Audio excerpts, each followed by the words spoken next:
ঈমান যারা এনেছে, ঈমান কি জিনিস, কয়টা বিষয়ের প্রতি ঈমান আনতে হয়? উত্তর হচ্ছে 6টা বিষয়। 1, আল্লাহর প্রতি বিশ্বাস। 2, ফেরেশতা মণ্ডলীর প্রতি বিশ্বাস। 3, নবী রাসূলগণের প্রতি বিশ্বাস। 4, সমস্ত আসমানি কিতাবে বিশ্বাস। 5, পরকালের জীবনে বিশ্বাস। এবং 6, ভাগ্যের ভালো মন্দে বিশ্বাস। এই 6টা বিষয়কে মনে বিশ্বাস করতে হয়, মুখে স্বীকৃতি দিতে হয় এবং কাজেও বাস্তবায়ন করতে হয়।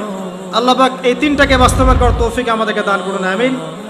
যারা এভাবে ঈমান নিয়ে আসবে, এরপরে আমলে সালেহ করবে। আমলে সালেহ কি জিনিস? যে আমল কোরআন সুন্নাহ থেকে প্রমাণিত সেটাই আমলে সালেহ। আল্লাহ পাক যা করতে বলেছেন, রাসূল যা করতে বলেছেন, সেটা যত ছোট হোক যত বড় হোক সবকিছুই আমলে সালেহ।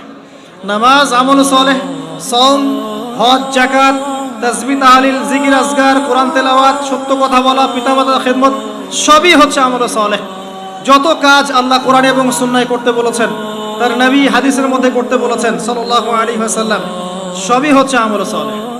একই সাথে এই কথাটা মনে রাখবেন, একই সাথে আল্লাহ এবং তার রাসূল যেগুলো নিষেধ করেছেন সেগুলো না করাও হচ্ছে আমলে সালেহ।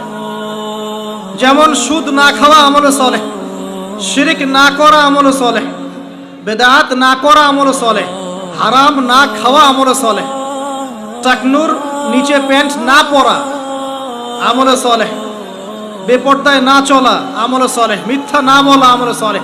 এক কথায় যেগুলো নিষেধ করা আছে এগুলো থেকে দূরে থাকাও হচ্ছে আমলে সালেহ। আমরা যেটা করি, আমরা ভালো কাজ করতে চাই কিন্তু খারাপ কাজ ছাড়তে চাই না।